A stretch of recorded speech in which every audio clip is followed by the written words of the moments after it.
4장 18절과 19절 신약성경 93면입니다. 두 절입니다. 다 함께 읽겠습니다. 주의 성령이 내게 임하셨으니 이는 가난한 자에게 복음을 전하게 하시려고 내게 기름을 부으시고 나를 보내사 포로된 자에게 자유를 눈먼 자에게 다시 보게 함을 전파하며 눌린 자를 자유롭게 하고 주의 은혜를 전파하게 하려 하심이라 하였더라. 아멘. 기도합니다. 영광의 하나님, 사랑의 하나님, 이 시간 주의 음성을 듣기 원합니다. 주께서 우리 가운데 말씀하여 주시옵소서. 연약한 종을 주의 은혜의 장중에 온전히 붙드시고 주의 능력과 주의 사랑으로만 드러날 수 있도록 함께하여 주시옵소서. 주의 사랑하심과 주의 은혜의 돌보심만을 간절히 구하며 우리 주님 예수님 이름으로 기도드렸습니다. 아멘. 이 해외로 이주를 하면 중국인들은 가장 먼저 가게를 열고 한국 사람들은 교회를 만들고 또 이제 유태인들은 회당을 세운다라고 하는 말이 있습니다. 세계 어느 도시를 가도 어렵지 않게 차이나타운을 찾아볼 수 있고 다양한 먹거리들과 다양한 상점들이 모여 있는 거리들을 찾아갈 수 있는 것을 봅니다. 오래전에 캐나다의 그 캘거리의 작은 마을을 갔다가 깜짝 놀랐던 기억이 있습니다. 한인들이 10가정이 채 안 사는 아주 작은 소도시였는데 불구하고 그곳에도 이렇게 한인 교회가 세워져 있어서 그 10명이 안 되는 그분들이 이렇게 모여서 몇몇 분들이 해서 교회를 세우고 목사님을 이렇게 모셔다가 교회를 세운 모습을 보면서 참 대단하다 그런 생각을 했던 때도 있었습니다. 그리고 유대인들이 모인 곳은 어디든 가보면 유대인들은 대부분 집단 생활을 이렇게 주거지를 모여서 이렇게 사는데 그 모여 있는 곳에 가면 늘 그 중심부에 회당이 자리 잡고 있습니다. 회당은 안식일 예배를 위한 공간이고 주중에는 교육을 위한 공간으로 사용되어지는 것을 보게 됩니다. 이스라엘 백성들의 신앙은 원래 구약 성경에 의해서 성막과 성전을 중심으로 신앙이 이루어져 있었습니다. 그런데 하나님의 영광이 성전에서 떠나고 바벨론에 의해서 성전이 완전히 짓밟히고 백성들은 포로로 끌려가게 되어지죠. 그렇게 바벨론으로 포로로 끌려간 그 백성들은 가볼 수도 없고 이 세상에 존재하지도 않는 그 성전을 대신해서 그들은 회당을 만들기 시작을 합니다. 그래서 유대인 남자, 성인 남자가 10명 이상이 되면 최소 인원이 10명이 되면 회당을 만들 수가 있습니다. 그리고 10명이 안 되면 이제 성경에도 언급되는 기도처, 강가의 기도처라고 표현되는데 성경에 그런 식으로 임시 기도처를 만들어서 거기에서 모이게 되고 10명 이상이 되면 회당을 만들어서 그곳에서 예배를 하는 것을 보게 됩니다. 그래서 안식일 날은 그곳에 모여서 예배를 하고 주중에는 다음 세대를 교육시키는 장으로 그래서 그곳에서 아이들이 이제 구약 성경을 교과서로 사용하면서 쓰기, 읽기를 배우는 것으로 시작해서 청소년기 15살 될 때까지 쭉 주중에 그것에서 교육을 하게 되는 것을 봅니다. 때로는 그 회당이 이렇게 지방 법원의 역할, 이 법정의 역할을 하는 경우도 있다라고 합니다. 이스라엘 백성들이 포로로 돌아와서 스룹바벨에 의해서 성전이 재건되었습니다. 성전이 재건되었지만 그 성전에는 하나님의 영광이 없었고 그 성전에는 언약궤가 없었어요. 그러니까는 건물로서의 성전은 조금 초라하더라도 작더라도 재건이 됐지만 그 안에 진짜 있어야 되는 알맹이 하나님이 처음 솔로몬의 성전에 있었던 하나님의 영광도 언약궤도 그곳에는 존재하지 않았죠. 더군다나 당시에 이제 성전을 중심으로 한 종교 권력의 타락이 극에 달하면서 성전 제사는 타락의 상징이 되어 버렸습니다. 결국 그래서 토로 이후에도 유대인들은 계속해서 회당을 중심으로 신앙생활을 이어가게 됩니다. 그것이 오늘 수천 년이 지난 오늘까지도 유대인들의 전통으로 유지되고 있는 것을 보게 됩니다. 회당에 들어가 보면 그 앞쪽에 성경 그 언약을 담은 성경궤가 있고 이제 휘장막이 있고 단이 있고 이렇게 앞에 제단이 있고 또 이렇게 강단 말씀을 나누는 강단이 있고 등대가 있고 촛대 뭐 회중석이 이렇게 있는 그런 식의 구조가 만들어지는데 이곳에서 이렇게 안식일 예배를 드린 흔적들이 구약 성경에 대한 해설서라고 말할 수 있는 미드라시에 보면 이런 기록이 남아 있는 것을 보게 돼요. 이스라엘 사람은 한 주 전체를 일과 씨름한다. 하지만 안식일에는 일찍 일어나 회당으로 간다. 거기서 그들은 쉐마를 낭송하고 언약궤 앞에 다가가 토라를 낭송하고 예언서로 마친다.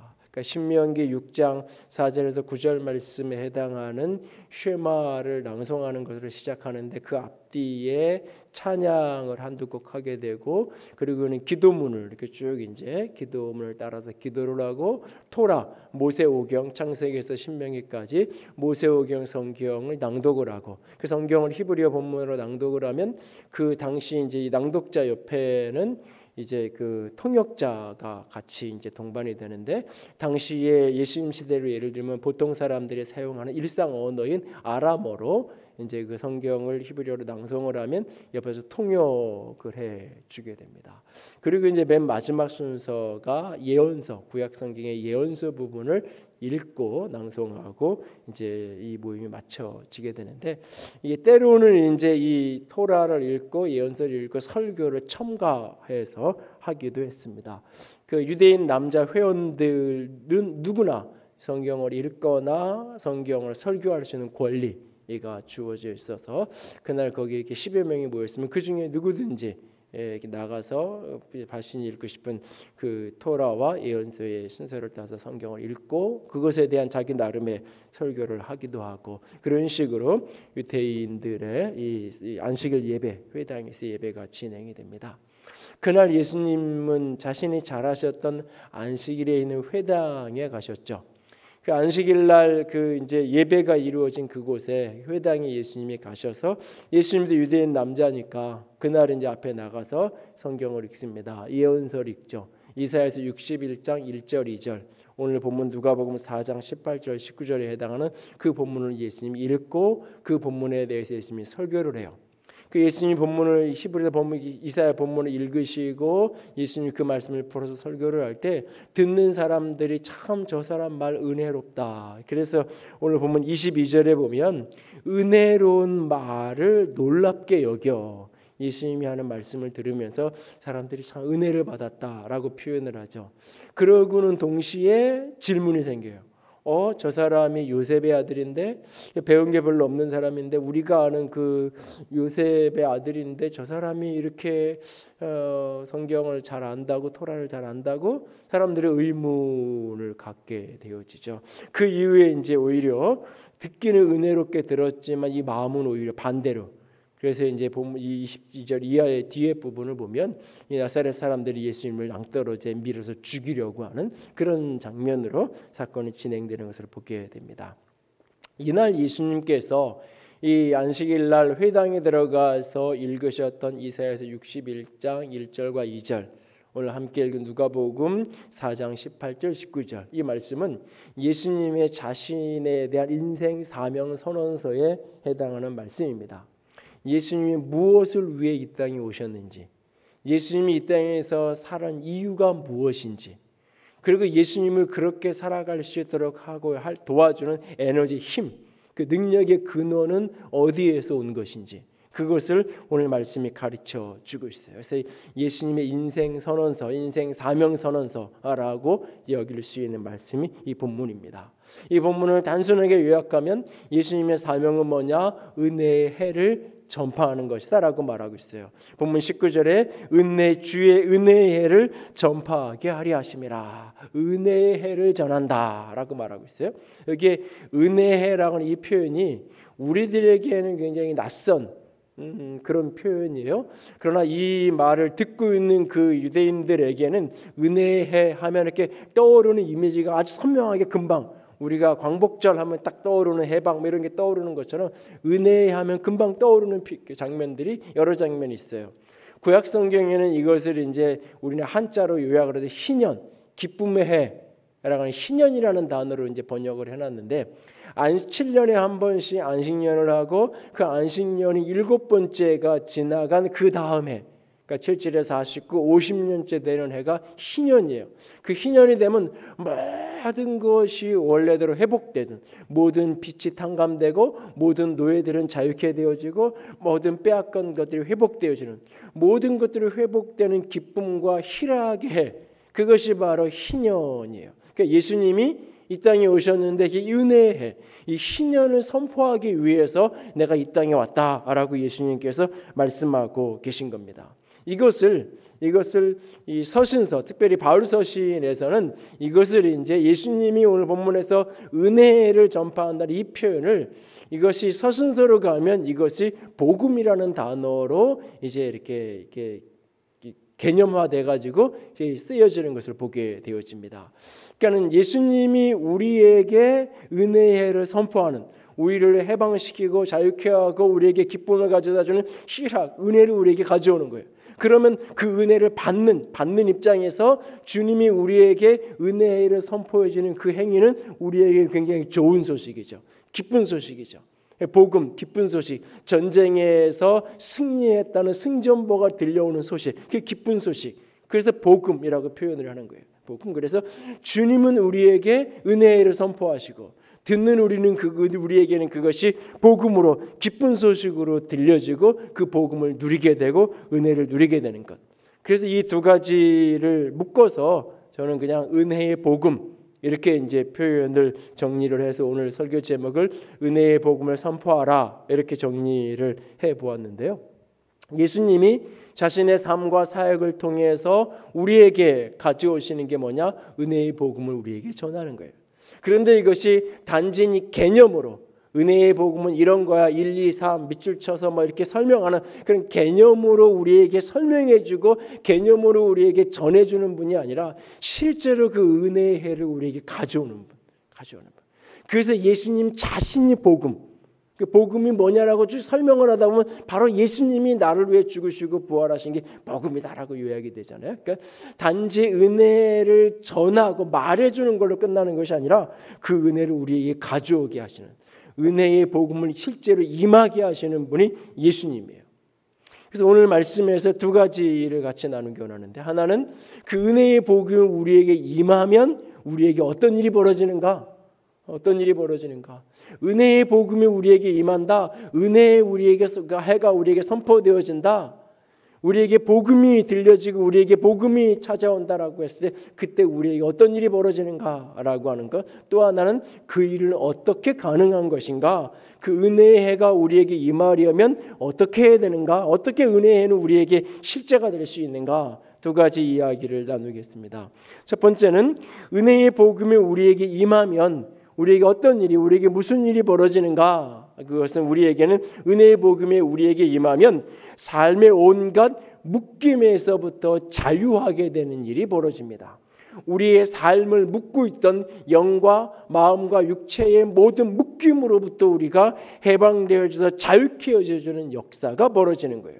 그래서 오늘 보면 18절을 보시면 18절에 주의 성령이 내게 임하시니 이는 가난한 자에게 복음을 전하게 하려 하심이라 내게 기름을 부으시고 그리고 그 다음에 보면 나를 보내사 포로된 자에게 자유를 눈먼 자에게 다시 보게 함을 전파하며 눌린 자를 자유롭게 하고 그러니까는 예수님이 이 땅에 오셔서 우리에게 은혜를 가져오는데 그 은혜가 우리에게는 어떻게 경험되는 거냐? 포로된 자에게 자유를 눈먼 자에게 보게 되는 것을 눌린 자가 자유케 되는 것이 우리에게 찾아온다라고 말하고 있어요. 이것을 로마서 8장 21절은 이렇게 설명하고 있어요. 같이 읽습니다. 그 바라는 것은 피조물도 썩어짐의 종로로 탄 데서 해방되어 하나님의 자녀들의 영광의 자유에 이르는 것이니라 라고 말하고 있어요.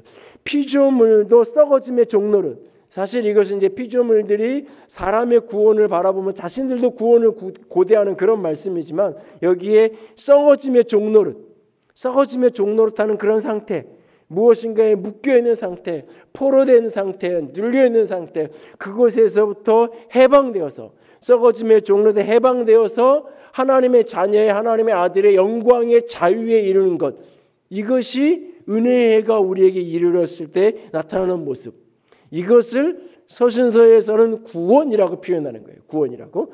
그래서 우리는 일반적으로 예수님이 왜 이 땅에 오셨느냐, 예수님의 인생 목적이 뭐냐, 사명이 뭐냐라고 물으면 가장 단순하게 이야기하는 게 뭐냐, 우리를 구원하려고 오셨다. 우리를 구원하기 오셨다라고 말해요. 그러면 우리를 무엇으로부터 구원하냐? 우리를 죄로부터 구원하기 오셨다. 우리 천국 가게 하려고 오셨다라고 말해요.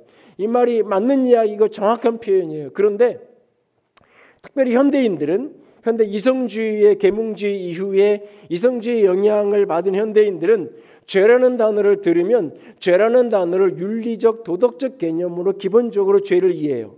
죄를 파워, 능력, 힘, 죄의 세력, 죄의 능력, 죄의 영향력 이런 개념으로 이해하는 게 아니라 죄를 윤리적 도덕적 개념으로 쉽게 이해해요. 그래서 이 죄로부터 내가 구원받았다라고 말하면 죄의 힘으로부터 내가 해방되었다라고 이해하는 것이 아니라 그 죄로부터 내가 구원받았다는 말은 내가 용서받았어, 나는 이제 죄인이 아니야, 그러니까 나는 의롭게 살아야 돼, 뭔가 바르게 살아야 돼, 도덕적으로 살아야 돼, 윤리적으로 살아야 돼, 이렇게 개념이 가는 거예요.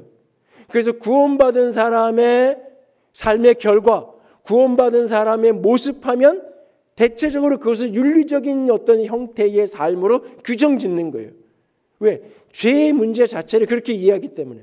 이것은 계몽주의 이후에 현대인들이 갖는 어떤 죄에 대한 이성적인 사고의 영향이에요. 사실은 성경은 그렇게 말하지 않아요. 죄의 윤리적인 차원이 분명히 포함되어 있지만 기본적으로 그보다 넓은 개념이에요. 죄의 힘, 영향력, 그 세력, 그래서 죄의 종이 되어 있는 상태, 그 속에서 해방되는, 단지 죄를 용서했다는 차원이 아니라 죄의 권세 아래 종이 되어 눌려있는 그들을 자유롭게 해서 해방시키는, 그래서 죄를 용서하는 것으로 끝나는 것이 아니라 죄를 극복하고 살아갈 수 있는, 죄를 정복하고 살아갈 수 있는 능력이 우리에게 부어지는 것, 이것을 구원이라고 말하고 있는 거예요. 그래서 이것을 이제 예수님은 자유라고 하는 표현으로 오늘 이사야서를 인용하면서 여기서 표현을 해요. 그래서 성경에서 때로는 이 구원이라는 말로만 표현을 하지 않고 많은 경우 자유, 해방, 이렇게 속박에서의 이 용서, 이렇게 노예가 풀려나는 것, 구속, 뭐 이런 표현들을, 탈출, 이런 표현들을 성경에서 여러 곳에서 사용하는 것을 보게 돼요. 그러니까 우리가 은혜의 복음이 우리에게 들려지면, 내가 은혜를 받으면, 내가 복음이 내게 임하면 내게 어떤 일이 벌어지는 건가? 내가 구원되는 거예요. 그 구원을 오늘 예수님의 표현, 이 이사야서의 표현을 인용하면 우리가 자유케 되는 거예요. 내가 눌려있는 모든 것 자유케 되어지는, 특별히 사단의 권세로부터 자유케 되어지는, 사단의 속박으로, 이 죽음의 두려움으로부터 자유케 되어지는, 오늘의 삶의 수많은 죄와 어두움으로부터 해방돼서 자유케 되는. 그래서 예수님께서 공생애를 살아가면서 그 사역을 통해서, 삶을 통해서 끊임없이 하셨던 일이 뭐냐? 귀신 쫓아내는 일이죠. 귀신에게 노예가 돼서 종되어 있는, 사단에게 종되어 있는, 이 세상의 어두움의 권세에게 종되어 있는 자들을 자유케 하고 해방시키는 것. 예수님이 끊임없이 하신 일이 뭐냐? 병을 고치시는 거예요. 병은 죽음의 그림자예요. 죽음의 그림자예요. 그래서 예수님이 죽음의 권세로부터 우리를 해방시킬 것을 그 치유의 기적을 통해 경험하는 거예요. 치유를 받아도 또 죽죠, 모든 인간은. 그러나 우리에게 영원한 생명, 영생을 가져오는 분이라는 것을 그 치유의 사건을 통해서 우리에게 경험시켜가는 거예요. 그렇게 예수님은 우리를 해방시키고 자유케 하는 분으로 이 땅에 오신 거예요. 그래서 우리가 구원받았다, 내가 예수님 믿고 내가 구원받았어 라고 하는 말은 내가 예수 믿음으로 말미암아 그 은혜로 나는 자유롭게 돼서 해방되었어 라고 하는 개념인 거예요. 오늘날 현대인들에게, 특별히 한국의 오늘을 사는 사람들에게 가장 중요한 관심사 가운데 하나는 이 돈으로부터, 재정으로부터 자유로워지는 거죠.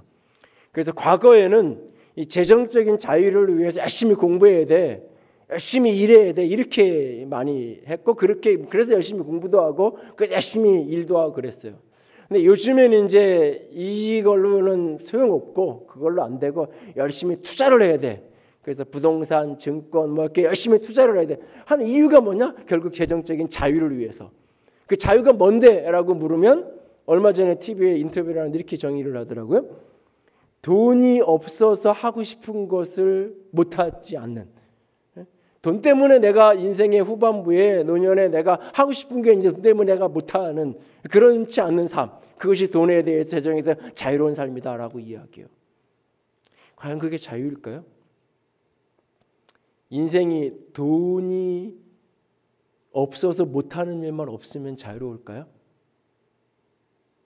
돈이 있어도 할 수 없는 일이 얼마나 많은데, 돈이 있어도 할 수 없는 일이 얼마나 우리의 삶에 많은데, 과연 내가 그 정도의 돈을 내가 가질 수 있으면 나는 자유로울 수 있을까요? 여러분들이 보기에 저 정도의 재산을 가지면, 재정을 갖고 있는 사람이면 돈에 대해서 자유로울 거야 라고 생각한 어떤 사람이 있다면 한번 물어보세요. 그 사람에게. 당신은 재정에 대해서, 돈에 대해서 자유로우시냐고. 아니요. 나는 오늘 그 노년의 어떤 자유를 위해서 오늘 인생의 평생을 돈에 묶여가지고 자연을 보고 삶을 사색하고 이야기하고 노래를 할 그 시간에 그 오르내리는 계기판이나 하루 종일 보고 앉아 있는 무슨 자유를 위해서 곰곰이 우리가 생각해 볼 일이에요. 오늘 예배 끝나고 예체능에 그 배우 최강희 씨의 간증 부분이 영상으로 실어놨는데, 평상시에 늘 이렇게 머리를 이렇게 앞으로 내리고 이렇게 시크한 그런 모습으로 늘 살았다 그래요. 사람들 앞에서는 막 이렇게 활달하고 막 그랬지만 그 이쁜 얼굴 늘 사람들한테 안 보여주고 머리카락으로 다 가리고 고개 숙이고, 사람들에겐 참 좋다 그러고 막 그렇게 하고 친구들하고 뭐 그런 것 같지만 집에만 딱 들어가면 자기도 모르게 눈물을 쭉 흘리면서 그 우울증의 수많은 날들을 괴로워했던. 근데 이제 예수님을 만나고 그는 표현해요. 내게 예수님은 자유였다고. 그래서 자신을 가까이 아는 친구들 중에 분명히 똑같은 최강인데, 어제의 최강이나 오늘의 최강 똑같은 사람인데 전혀 다른 사람이 되었다고. 왜? 예수 안에서 자유를 누리기 시작하면서. 예수님이 진리를 알지니 진리가 너희를 자유케 하리라 요한복음 8장에서 말씀하세요. 사실 이 말씀을 듣는 청중들은 나는 얼마든지 자유로워. 나는 종이 아닌데 왜 당신이 왜 나한테 이상한 소리 하냐. 나는 아브라함의 자손이고 아브라함의 아들 딸이고 우리는 얼마든지 노예가 아닌데 왜 우리에게 자유가 필요하다고 이야기하느냐라고 반문을 하게 되는, 진리가 너를 자유케 하리라 말씀하세요. 근데 이 말씀을 진리를 알지니 진리가 너를 자유케 하리라, 이게 대부분 어디에 가 있냐면 대학교 같은데 이렇게 교훈이나 뭐 이런 데가 있고, 집에 애들 공부방에 또 붙여놓고, 여기서 진리란 뭐예요? 공부 열심히 하는 거. 지식이 너를 열심히 지식을 쌓고 학문을 하면 자유가 올 거다라고 이야기해요. 아니에요. 아는 게 많아서 세상살이 힘들 때도 참 많아요. 여러분들이 때로는 어린아이들을 보면서 참 부러울 때가 있잖아요. 왜? 아는 게 없어서 그냥 뭐 힘들어도 힘든지 모르니까 그냥 저렇게 행복한, 나도 좀 저럴 수 있으면 좋겠다. 때로는 그럴 때도 있어요. 그러니까 무엇인가를 안다는 게 어떤 부분에서는 자유를 주게 되면 어떤 부분에서 훨씬 더 우리를 속박하는 것이 되기도 해요. 사실은 진리가 우리를 자유케 한다라고 말할 때 그 진리는 학문을 얘기하고 공부를 얘기하는 게 아니에요. 현대인들은 돈이, 특별히 한국의 지금 이 21세기 한국 사람들이 돈이 우리를 자유케 할 것이다. 돈이 우리 나이 상관없이 고등학생들을 만나서 이야기를 나눠도 졸업하고 뭐 하고 싶은데 알바할 거예요. 알바해가지고 뭐 할 건데, 벌어가지고 뭐 할 거예요. 그러니까 어린 아이들부터 노년까지 온통 돈이 있으면 나는 자유로울 수 있다라고 생각을 하죠. 과연 돈이 우리를 자유케 할 수 있을까요? 예수님은 그 요한복음 8장에서 진리가 너희를 자유케 하라고 말씀하시고 몇 절 뒤에서 이렇게 말씀하세요. 아들이 너희를 자유롭게 하면 너희가 참으로 자유할 것이다. 예수님이 말하는 진리는 곧 아들 예수 그리스도 자기 자신을 이야기하는 거예요. 내가 너희를 자유케 하면 너희가 진정 자유로워질 수 있다라고 말씀하고 있어요. 진정한 자유는, 진정한 구원은 어디에서 오는 거냐? 예수 그리스도로부터 우리에게 오는 거예요. 그 예수님이 우리에게 오셔서, 그분이 은혜로 우리에게 오셔서 은혜를 선포하고 은혜의 복음으로 우리에게 임하실 때 임하실 때, 예수님의 은혜의 복음을 우리에게 찾아올 때 우리 가운데 자유와 회복의 역사가 펼쳐지는 거예요. 많은 그리스도인들이 나는 구원받았다고 이야기해요. 예수 믿고 나는 구원받았다고 말해요. 근데 그 구원이라는 말이 너무 이성적 이론으로 남아있고, 구원이라는 말이 너무 좀 미래적인 천국의 개념으로만 남아있어요. 그래서 자꾸 구원이라는 말을 다른 언어로 교체하는 거예요. 예수 믿고 당신은 자유케 됐냐고. 예수 믿고 당신은 해방의 자유를 느끼고 있냐고. 예수 믿고 나서 당신은 이전보다 훨씬 더 해방감 속에, 자유로움 속에, 기쁨과 희락 속에 살아가고 있냐고. 오늘 젊은이들이 교회를 떠나는 이유가 뭐예요? 교회가 자유로운 곳이 아니라, 해방을 가져오는 것이 아니라 교회는 속박을 가져다 주는. 예수님은 나를 올가매는 분이지 자유를 가져다 주는 분이에요. 그래서 엄마 아빠가 이야기하는 구원은 나에게는 속박일 뿐인 거예요. 나에게는 또 다른 노예살이를 하려는 것뿐이에요. 그러니까 어쩔 수 없이 끌려서 예배당에 나와도 사실은 기회만 있으면 세상으로 가려고 하죠. 복음 안에서 자유를 경험하는 게 아니니까. 구원은 자유예요. 구원은 자유. 예수님이 은혜의 복음으로 우리에게 깨달아지고 만나지면 그분은 우리의 모든 눌린 것으로 자유케 하고 포로된 것으로 노연하게 하는, 우리에게 해방과 자유를 주기 원하시는. 그래서 은혜의 복음이 임하면 무슨 일이 벌어지는가? 우리 가운데 그런 어떤 온갖 묶임으로부터 자유롭게 되는 역사가 벌어진다. 그러면 이 일은 어떻게 이루어지는가? 은혜의 복음이 우리에게 임하려면 어떻게 해야 되는가? 성령의 기름 부으심으로 복음을 선포해야 합니다. 우리 가운데 은혜의 복음이 임하려면 어떻게 해야 되느냐? 성령의 기름 부으심 가운데 이 은혜의 복음이 선포되어지고 은혜의 복음이 전해져야 돼요. 사람의 말이 아니라 성령의 기름 부으시고 성령의 능력 가운데 이것이 전해져야 돼요. 그래서 오늘 18절에 이렇게 말씀하시는 거예요. 주의 성령이 내게 임하셨으니, 주의 성령이 내게 임하셨으니 가난한 자에게 복음을 전하기 위해서 내게 기름을 부으사 나를 보내시고. 그러니까 나를 보내는데, 보내는 것 전에, 보내는 것 앞에 뭐가 있냐면 성령이 내게 임하시고 내게 기름을 부으시고 그리고 보내는 거예요. 우리는 이 복음서에 나오는 예수님에 대한 성경을 읽으면서 예수님이 행하셨던 특별한 능력의 역사를 만날 때마다 예수님이니까 당연한 거라고 생각해요. 예수님은 하나님이니까 당연히 저 정도는 해야지, 저 정도는 참을 수 있는 거고, 저 정도 능력을 행해야지라고 당연시해요. 그러나 그렇지 않아요. 예수님은 우리랑 똑같은 한 아기로 오셨어요.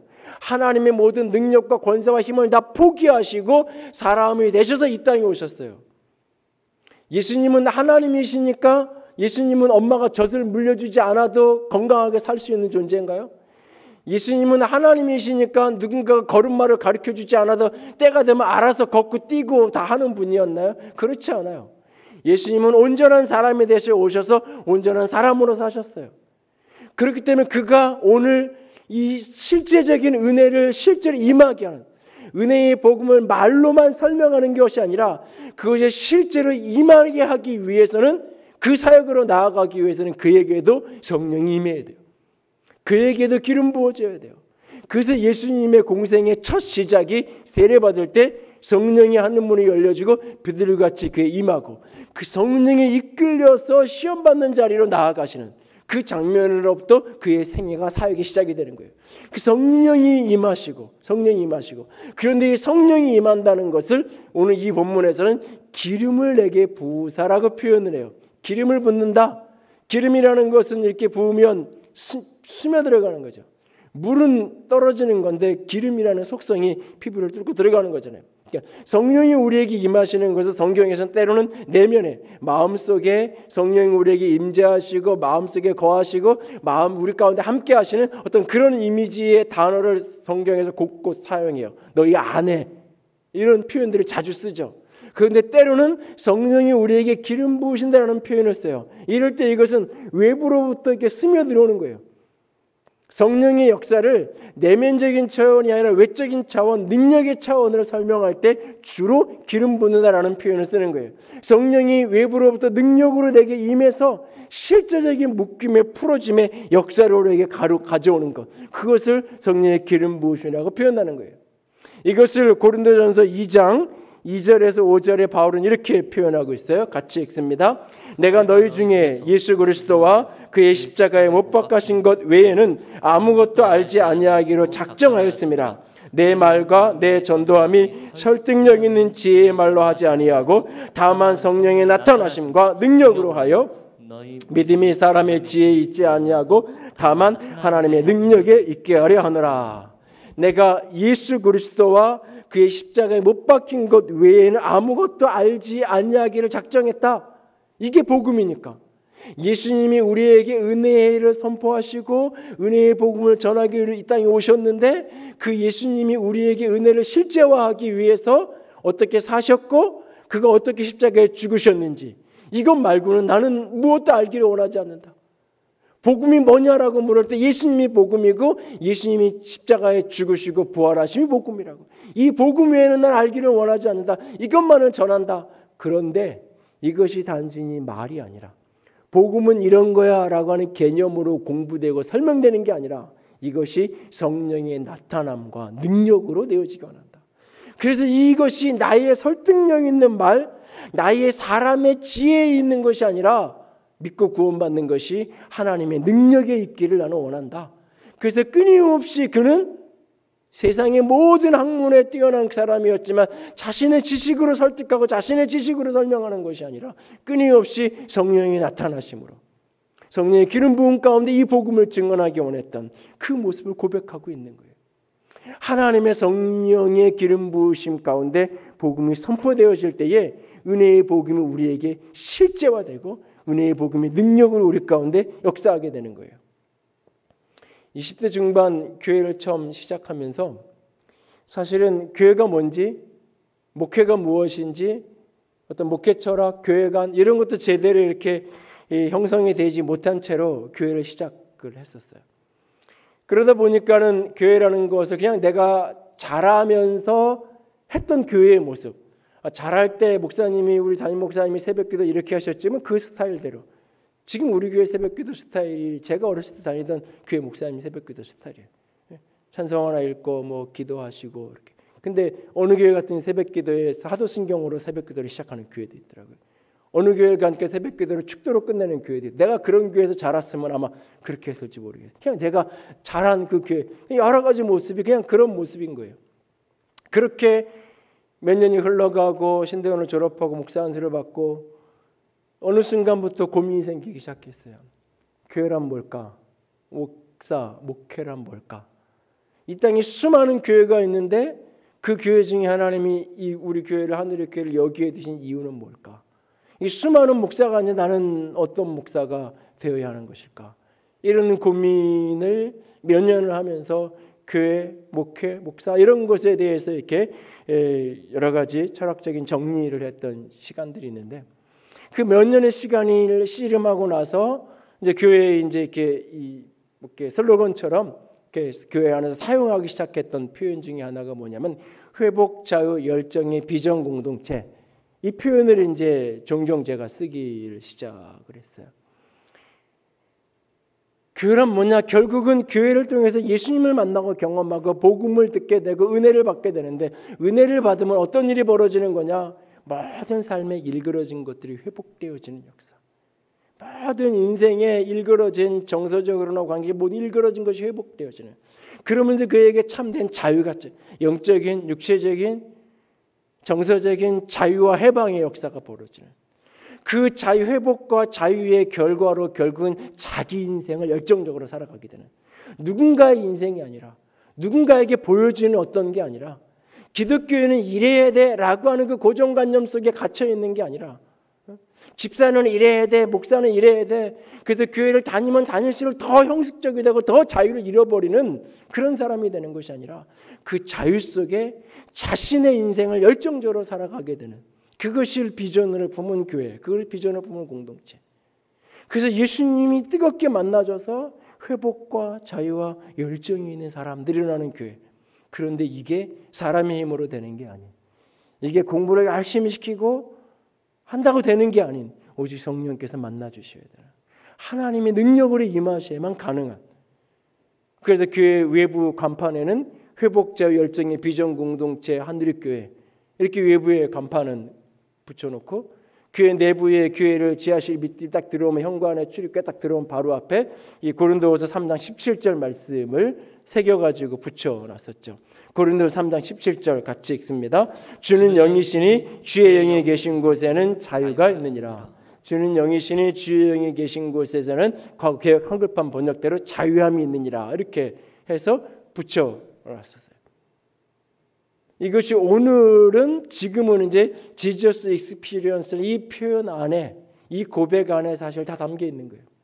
지저스 익스피리언스라고 말할 때 예수님을 경험하고 예수님을 체험한다라고 말할 때 왜 예수님을 체험해야 되는가? 예수님을 경험하고 체험하면 어떤 일이 벌어지는가? 어떻게 예수님을 체험할 수 있는가? 그 답이 다 여기 있는 거예요. 예수님을 체험하면 그 속에서 어떤 일이 벌어져? 회복의 역사가. 모든 인생이 일그러진 것이 회복되어지는, 예수님을 체험적으로 만나면 인생의 모든 것이 묶임이 풀어지면서 자유가 찾아오게 되어지는, 그 속에서 자기 인생을 열정적으로 살아가게 되는, 이것을 구원이라고 표현하는 거예요. 구원이라고. 예수님을 경험하면서. 그런데 이 예수님이 2000년 전에 그 예수님, 성경에 있는 예수님이 역사로 경험되는 게 아니라, 성경 이야기로 경험되는 것이 아니라 실제 여기에 살아계신 예수님으로 경험되려면 결국 성령의 역사하심, 성령의 기름 부으심을 끊임없이 사모하고 그 성령의 기름 부으심 안에 붙들려야 여기에 살아계신 예수님을 경험하며 살아가니까, 오늘 예수님으로 말미암아 이 회복과 자유와 열정을 실제로 경험하며 살아가는 그런 교회. 예수님이 자기 사명을 선언하면서 은혜를 선포하는 것, 사람들에게 은혜의 복음을 전하는 것, 모든 묶임에서 자유롭게 하는 것이 예수님의 사명이었듯이 오늘 그리스도의 몸인 교회의 사명이 뭐냐? 교회가 세상 속에 이런 일을 하고 저런 일을 하고 그 다 두 번째예요. 다 2차적이에요. 우리 교회는 이런 교회예요. 우리 교회는 이런 프로젝트를 하는 교회예요. 우리 교회는 이런 좋은 일을 하는 교회가 다 소용없어요. 다 2차적인 거예요. 가장 중요한 건 뭐냐?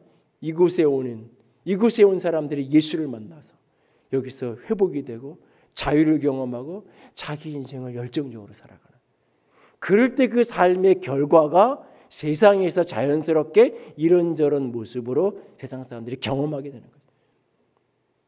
우리가 이렇게 살아야 되라는 도덕적인 윤리적인 가치로 그런 게 되는 게 아니라 내 안에 회복이 있고 자유가 있고 진정 열정 있는 인생을 살아가게 되는, 근데 이게 성령의 역사로 가능해요. 두 분의 이야기를 짧게 이야기를 마무리하면서 이야기를 더 드립니다. 한 분은 연초에 한 청년에게 고민스러운 문자를 받았어요. 예수님을 믿고 싶은데 믿어지지 않는다는 고민. 어떻게 하면 믿음을 가질 수 있는, 예수님을 믿을 수만 있다면 너무너무나 좋을 것 같은데, 하나님이 나를 사랑하신다는 이 확신만 가지면 내가 세상을 겁없이 살아갈 수 있을 것 같은데, 내가 어렸을 때부터 교회에서 자랐지만 내 안에는 그 믿음이 없는, 끊임없이 의문과 질문이 쏟아져 나오는, 그 질문을 쭉 하고는 마지막에 본인이 했던, 그럼에도 불구하고 본인이 그런 의문과 질문이 있음에도 불구하고 여전히 또 떠날 수 없는 자신의 체험 하나를 이야기해요. 이 친구가 14살에서 19살까지 가위를 눌리는 시기가 있었다 그래요. 시간이 지날수록 가위 눌릴 때의 환청과 환각이 점점 심해지고 빈도가 늘어나고, 19시에 되던 날, 그날도 낮에 학교에서 잠시 엎드려서 잠을 자다가 가위 눌리고, 그날은 너무 힘들어서 울면서 조퇴를 해서 집에 왔는데 마침 집에 계시던 사모님이 저를 위해서 기도해 주셨어요. 그런데 정말 신기하게도 그 다음부터는 단 한 번도 가위 눌린 적이 없어요. 가위를 처음 눌린 다음부터 제가 정말 열심히 기도하고 깨어났을 때 찬양도 해보고 성경도 읽었는데 아무 소용이 없었거든요. 그래서 예수님에 대한 불신이 머리끝까지 있어서 사모님이 기도해 주실 때도 전혀 효과가 없을 거라고 믿고 같이 기도도 안 하고 손도 안 모으고 침대에 누워서 입을 뒤집어 쓰고 있었어요. 그런데 그날부터 전혀 가위가 눌리지 않아요. 그러면서 이런 질문을 해요. 제가 하나님의 존재를 의심하고 부정해서 하나님이 제 기도를 안 들어주신 걸까요? 하나님의 사랑에도 깊이의 차이가 있나요? 만약 그렇다고 해도 정말 하나님을 믿고 사랑받는 사람이 되고 싶어요. 어떻게 하면 믿을 수 있는데요? 어떻게 하면 그 사랑을 확신할 수 있는데요? 긴 문자에 답장을 하고 며칠이 지나서 좀 오라 그래서 만났어요. 이런저런 이야기를 나누면서 제 마음에 느껴지는 것 중에 하나는 하나님이 그 아이를 얼마나 사랑하는지, 그리고 그 아이의 영혼 속에 말은 의심한다고 이야기 수많은 내 안의 의문과 의심을 쏟아내지만 그 영혼 깊은 곳에 하나님에 대한 신뢰가 있고 믿음이 있고 하나님이 함께하고 있는, 내 눈에는 그게 보이는데 본인은 그만큼 확신이 되지 않는 거죠. 어렸을 때부터 교회에서 자랐으니까 얼마든지 믿는 척할 수 있어요. 하나님이 나 사랑하셔라고 그냥 그렇게 말하고 그냥 그렇게 교회 생활 그냥 어느 정도 적당히 하면서 살아갈 수 있어요. 그런데 이 아이는 순전한 아이인 거예요. 내 안에 믿어지지 않는데 믿는다고 말할 수가 없는 거예요. 자신한테 여전히 의문이 있고 질문이 있는데 질문이 없는 사람인 것처럼 살 수가 없는 거예요. 솔직하게 그걸 쏟아내는 거예요. 하나님은 그 솔직한 고백을 그대로 받으세요. 그렇다고 해서 세상을 완전히 떠날 수도 없어요. 왜? 하나님이 살아계신 체험을 어린 시절에 했던 그 사건의 체험이 오늘 저 멀리 떠나지도 못하게 해요. 그러면서 마음에서 끊임없이 일어나는 소원은 하나님이 나를 사랑하신다는 이 확신만 생기면 진짜 세상을 겁없이 살 수 있을 것 같은데, 세상에 수많은 일들이 세상에 있지만 20대의 이 오늘날 참 부모 세대보다 더 못한 삶을 살 수 있을 거라는 그런 유일한 세대가 될 수 있을 거라고 말하는 20대의 시절을 보내는 그 나이에 내가 이 사랑만 깨달을 수 있으면, 이 사랑만 내 안에 확신이 생기면 난 진짜 겁없이 살 수 있을 것 같은데, 그래서 오늘 이야기하는데 진짜 하나님이 사랑하시고 그 마음이 참 맑은 게 보여줘서 참 감사했어요. 그리고 격려하고, 아니 네가 의심하고 의문하지만 그럼에도 불구하고 하나님이 믿음이 있고 하나님이 사랑하는 거 하나님이 아신다고. 그래서 그것이 어떻게 내 눈에는 보이는데 본인 눈에는 보이지 않잖아요. 깨달아 확신이 안 생기잖아요. 어떻게 이것이 확신을 만들어가야 될 것인지 몇 가지 권면을 해주고 이렇게 좀 하자고 하고 돌아서서는 기도하고 있어요. 결국 하나님이 성령께서 조금 더 다른 차원에서 그 아이를 또 만나주셔야 되니까 하나님이 체험하시고 하나님이 그 아이를 붙들어 달라고. 또 하나는 지난 주중에 아내에게 교구장 한 분한테 전화가 왔어요. 주최 가정에 좀 이렇게 안 좋은 일이, 충격적인 어려운 일이 있었던 집인데 그 어머니가 갑자기 이상해지신다고, 막 저승사자 가 쓰고 누가 와서 날 데려가려고 그런다 그러고 이런 소리를 하면서 자꾸 이상한 소리를 하고 막 그러신다고. 오셔서 사모님이 오셔서 좀 기도를 좀 해주면 좋겠다. 뭐 다른 때 같으면 그런 전화 받으면 뭐 무슨 일에서 다 팽개치고 바로 뛰어가서 기도하고 그렇게 했을 거예요. 그런데 그날 그 전화를 받는 그 시간대에 목회서신 보내드리는 걸 가지고 그걸 다시 읽으면서 기도를 하고 있었는데 그날 내용이 내 때가 이르지 않았다라고 하는 예수님의 말씀이에요. 하나님이 주시는 마음은 지금은 네가 가야 될 때도 아니야. 네가 나서서 뭔가 기도를 하고 그래야 될 때가 아니에요. 그래서 이렇게 지금 갈 수 없다고 이야기를 하고 지금 드는 생각은 병원으로 빨리, 어쨌든 지금은 병원을 빨리 가는 게 더 우선순위인 것 같다고 이야기를 전했고 그 이야기를 전달받고 그 말대로 앰뷸런스를 불러서 병원으로 갔죠. 고대를 가도 이대를 가도 여의도 성모를 가도 뭐 갑자기 호흡도 곤란해지고 막 이러면서 산소호흡기를 끼고 있는 그 70이 넘으신 노인을 어디에서도 병원에서 받아주지 않는 거예요. 이제 손녀딸이 병원에 있어서 조금 거리는 멀어도 연락을 해보니까 가능할 것 같다 그래서 그쪽으로. 근데 마침 이제 격리 환자가 빠지고 이렇게 교체하는 시간대가 돼서 병실에 자리가 있어가지고 급하게 들어가서 검사를 해보니까 폐 아래에 있는 횡격막이 찢어져서 소장이 횡격막으로 이렇게 뚫고 올라가서 괴사가 일어나고 있었다. 그래서 아프고 그래서 호흡도 곤란하고 그랬던 거예요. 그래서 급하게 연락을 하고 의사들이 응급으로 동원이 되고 그래서 괴사된 거 잘라내서 소장을 다시 입고 횡격막을 꼬매고 그러면서 수술을 하고 진정이 된 거예요. 만약에 그냥 기도해 주겠다고 가서 그랬으면 그 어떻게 요즘 얘기하는 골든타임 그 시간을 놓치는 거죠. 그랬으면 어떻게 됐을까? 어제 어머니가 깨어나서 조금 회복이 되시는 과정에 네가 기도해서 내가 사는 것 같다고 그 집사님에게 그런 이야기를. 엄마 이제 태어나면 같이 교회 가고 목사님 모셔서 영접 기도도 하고 그러면서 이제 살자고. 그래 내가 그렇게 할게. 너무너무나 또렷이 그 저승사자같이 갓쓰고 온 분이 지금도 여전히 너무 또렷이 기억이 나는 거예요. 하나님이 우리를 회복하시는데 성령이 우리에게 일하시는데 성령이 기름 부으시는데 이게 때로는 기도하고 때로는 하나님께 나아갈 때 초월과 신비로 하나님 일하세요. 그러나 때로는 하나님 우리에게 일상으로 허락하신 의술이나 여러 가지 것들을 하나님이 다 같이 사용하시는 거예요. 그 모든 것 속에 하나님이 일하시는 거예요. 그 수술하는 그 시간대에 연락을 받고 몇몇 분들하고 급하게 가까이 있는 분들 연락이 될 수 있는 분들이 모여서 밤늦게 4층에서 비전을 해서 중보하면서 기도하고 하나님이 하나님의 일을 해가시는 거예요.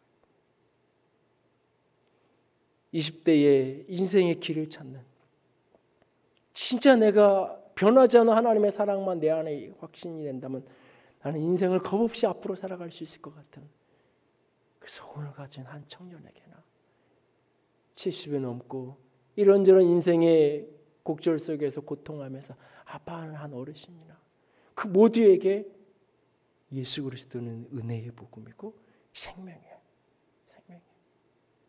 오늘 이 땅에 교회가 있는 이유가 무엇인가? 오늘 하나님이신 그분이 사람이 되어 이 땅에 오셔서 우리에게 무엇을 주기 원하시는가? 단지 설교를 듣고 이런 거 좋았지.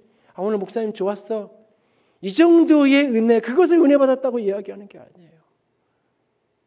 진짜 내 삶에, 여러분 삶에 영적이든 그 정서적이든 육체적이든 묶임이 예수 그리스도로 말미암아 자유케 되어주는 축복이 있기를 원합니다.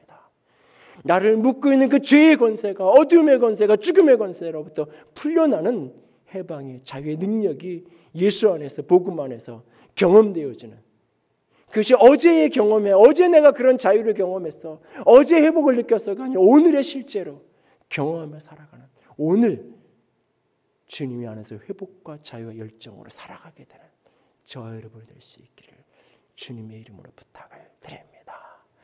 함께 찬양합시다. 마음이 상한 자를 고치시는 주님, 하늘의 아버지, 날 주관하소서. 주의 길로 인도하사 자유케 하소서. 주님이 인도하시는 길은 자유롭게 하는 길입니다. 주님이 인도하는 길은 새 일을 행하시는데 그 일은 부흥, 다시 살리는, 생명을 살리는 일이십니다. 주님을 소망하면서 그 은혜의 복음, 은혜의 능력을 사모하면서 같이 기도합니다. 찬양합니다. 마음이 상한 자를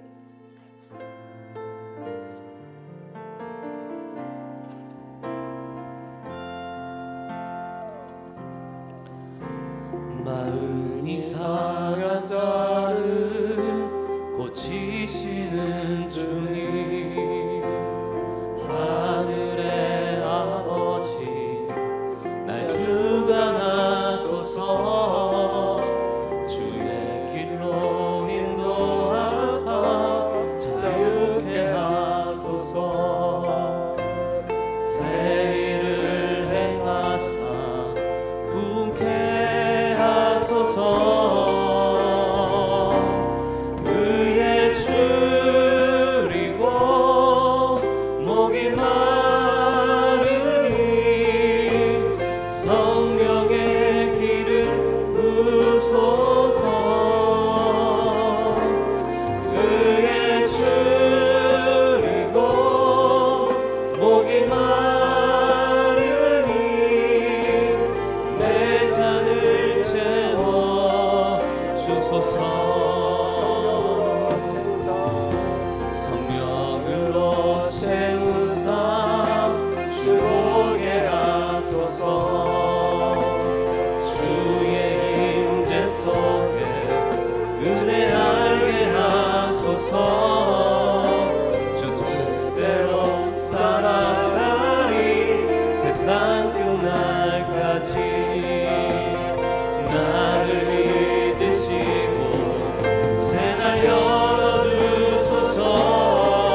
기도하실 때 먼저는 여러분 자신을 위해 기도하기 원합니다. 내 안에 오늘도 묶여져 있는 그 무엇인가가 있지 않나요?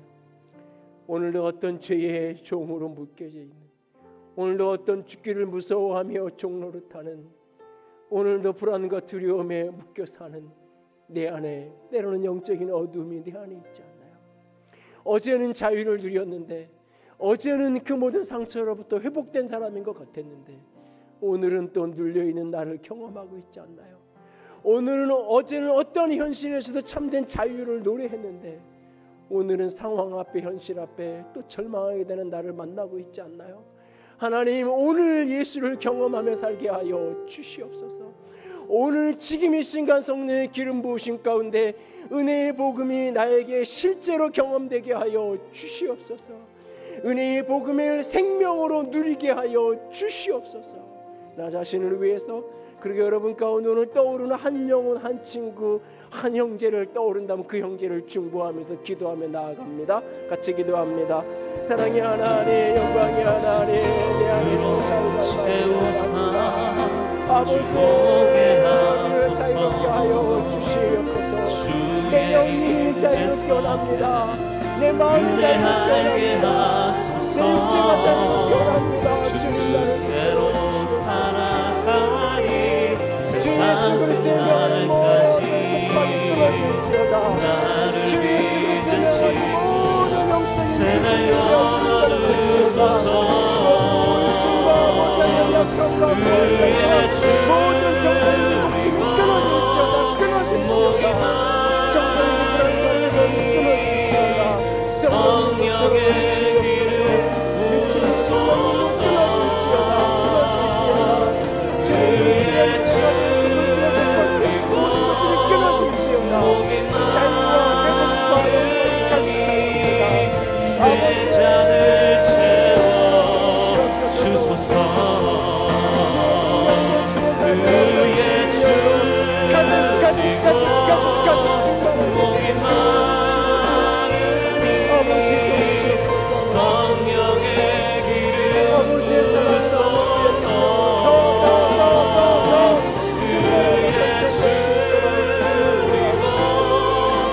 목이 마르니 내 잔을 채워 주소서. 의의 주리고 목이 마르니 성령의 기름 부으소서.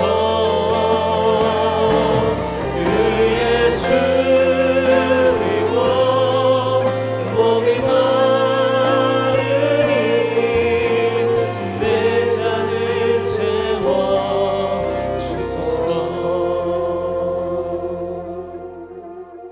낯선 예수 그리스도의 이름 명하노니 모든 묶임이 풀어져 자유케 되어질지어다.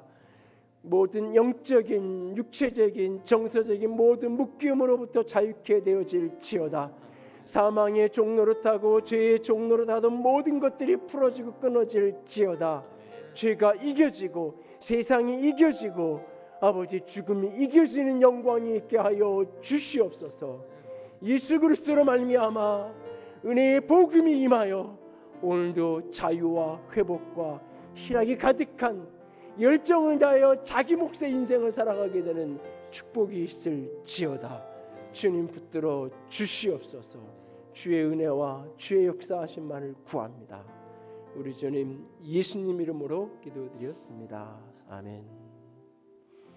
이제는 우리 주 예수 그리스도의 은혜와 하나님 아버지의 놀라우신 사랑하심과 성령 하나님의 교통하시며 기름 부으시는 그 은혜가 오늘도 은혜의 복음이 나의 실제가 되기를 소원하며 사모하는 모든 이들 위해 이제로부터 영원토록 함께 있을지어다. 아멘.